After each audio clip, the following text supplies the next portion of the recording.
Since the mid-20th century, Canada's development pattern has heavily relied on automobile use.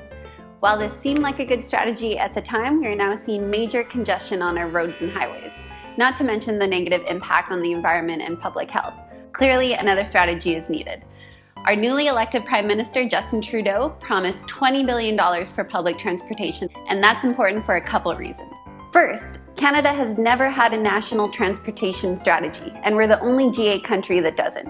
Current federal funding comes in the form of short-term projects aimed at promoting development. Second, previous federal funding for transportation is never specifically allocated for public transit. This means that public transit has to compete, usually unsuccessfully, with other forms of transportation infrastructure like roads. Creating a national transportation strategy is a great start, but what powers does the federal government actually have?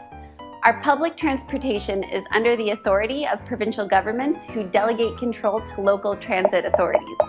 So while federal governments can't directly control public transit systems, they can influence decision makers through strategic funding and national regulation.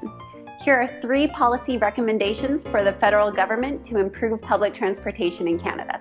1. Provide predictable long-term funding.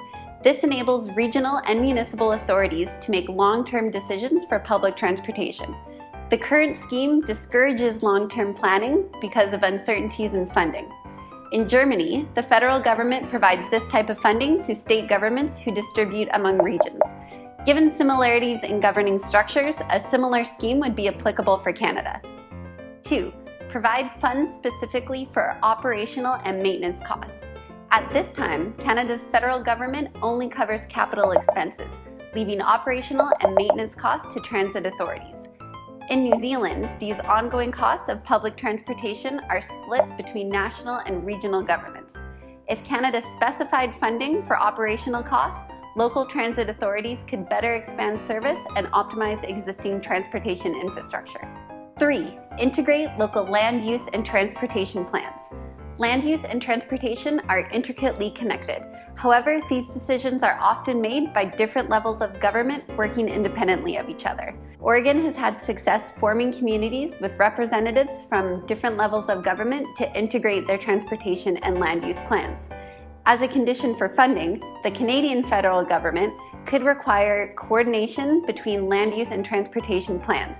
This will encourage integrated communities and facilitate cooperation between governments and local transit authorities. So, the potential $20 billion represents the largest amount of money the federal government has ever considered committing to public transportation. That means we have a huge opportunity here to improve public transit infrastructure in Canada. We just have to be smart about it.